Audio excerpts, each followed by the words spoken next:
El llano en llamas. La madrugada estaba comenzando a dar luz a las cosas.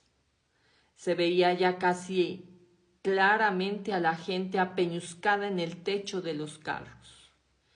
Se oía que algunos cantaban. Eran voces de hombres y de mujeres. Pasaron frente a nosotros todavía medio ensombrecidos por la noche. Pero pudimos ver que eran soldados con sus galletas. Esperamos. El tren no se detuvo. De haber querido, lo hubiéramos tiroteado, porque el tren caminaba despacio y jadeaba como si a puros pujidos quisiera subir la cuesta. Hubiéramos podido hasta platicar con ellos un rato, pero las cosas eran de otro modo. Ellos empezaron a darse cuenta de lo que les pasaba cuando sintieron bambolearse los carros, cimbrarse el tren como si alguien lo estuviera sacudiendo. Luego la máquina se vino para atrás, arrastrada y fuera de la vía por los carros pesados y llenos de gente. Daba unos silbatazos roncos y tristes muy largos, pero nadie la ayudaba. Según hacia atrás, arrastrada por aquel tren al que no se le veía fin, hasta que le faltó tierra y yéndose de lado, cayó al fondo de la barranca.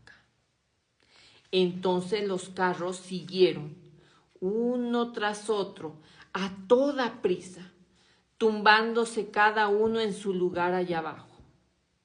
Después todo se quedó en silencio, como si todos, hasta nosotros, nos hubiéramos muerto.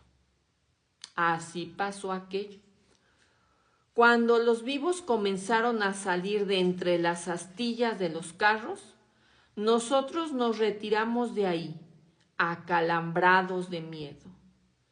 Estuvimos escondidos varios días, pero los federales nos fueron a sacar de nuestro escondite. Ya no nos dieron paz, ni siquiera para mascar un pedazo de cecina en paz. Hicieron que se nos acabaran las horas de dormir y de comer y que los días y las noches fueran igual para nosotros. Quisimos llegar al cañón del Tocín, pero el gobierno llegó primero que nosotros. Faldeamos el volcán, subimos a los montes más altos y allí, en ese lugar que le decían el camino de Dios, encontramos otra vez al gobierno tirando a matar. Sentíamos cómo bajaban las balas sobre nosotros, en rachas apretadas calentando el aire que nos rodeaba. Y hasta las piedras detrás de las que nos escondíamos se hacían trizas una tras otra como si fueran terrones. Después supimos que eran ametralladoras, aquellas carabinas con que disparaban ahora sobre nosotros y que dejaban hecho una coladera el cuerpo de uno. Pero entonces creímos que eran muchos soldados por miles y todo lo que queríamos era correr de ellos. Corrimos lo que pudimos. En el camino de Dios se quedó el Chihuila, atejonado detrás de un madroño, con la cobija envuelta en el pescuezo, como si se estuviera defendiendo del frío. Se nos quedó mirando cuando nos íbamos, cada quien por su lado para repartirnos la muerte. Y él parecía estar riéndose de nosotros con sus dientes pelones colorados de sangre. Aquella desparramada que nos dimos fue buena para muchos, pero a otros les fue mal.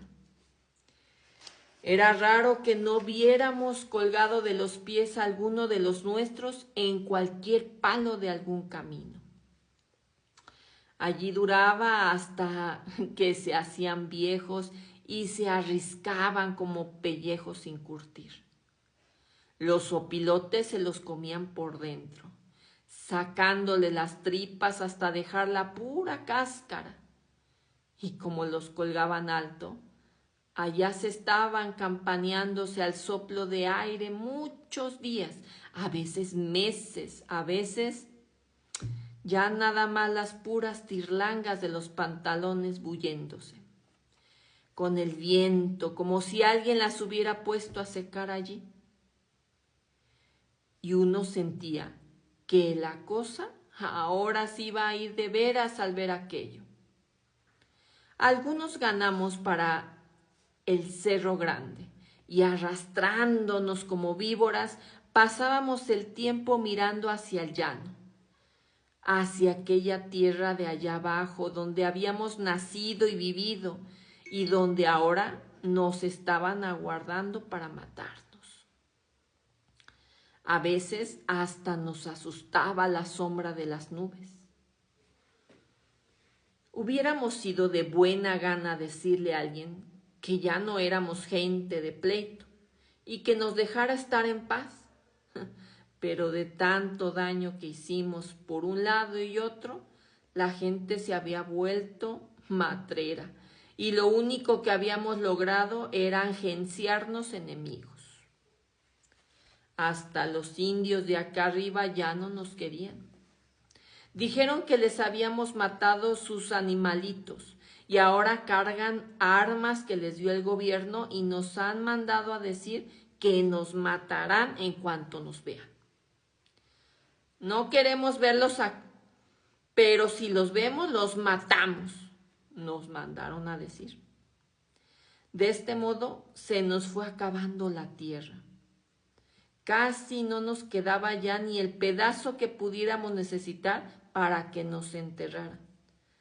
Por eso decidimos separarnos los últimos, cada quien arrendando por distinto rumbo. Con Pedro Zamora anduve cosa de 5 años, días buenos, días malos. Se ajustaron 5 años. Después ya no lo volví a ver. Dicen que se fue a México detrás de una mujer y que por allá lo mataron. Algunos estuvimos esperando a que regresara, que cualquier día apareciera de nuevo para volvernos a levantar en armas. Pero nos cansamos de esperar. Es todavía la hora en que no ha vuelto. Lo mataron por allá. Uno que estuvo conmigo en la cárcel me contó eso de que lo habían matado. Yo salí de la cárcel hace 3 años. Me castigaron allí por muchos delitos, pero no porque hubiera andado con Pedro Zamora. Eso no lo supieron ellos. Me agarraron por otras cosas, entre otras por la mala costumbre que yo tenía de robar muchachas. Ahora vive conmigo una de ellas, quizá la mejor y más buena de todas las mujeres que hay en el mundo. La que estaba ahí afuerita de la cárcel esperando, quién sabe desde cuándo, a que me soltara. Pichón, te estoy esperando a ti, me dijo. Te he estado esperando desde hace mucho tiempo. Y entonces pensé que me esperaba para matarme. Allá como entre sueños me acordé de quién era ella. Volví a sentir el agua fría de la tormenta que estaba cayendo sobre Telcampana, esa noche que entramos ahí y arrasamos el pueblo. Casi estaba seguro de que su padre era aquel viejo al que le dimos su aplaque cuando ya íbamos de salida, al que alguno de nosotros le descerrajó un tiro en la cabeza mientras yo me echaba a su hija sobre la silla del caballo y le daba unos cuentos coscorrones para que se calmara y no me siguiera mordiendo. Era una muchachita de unos 14 años, de ojos bonitos, que me dio mucha guerra y me costó buen trabajo amansarla. Tengo un hijo tuyo, me dijo después. Ahí está, y apuntó con el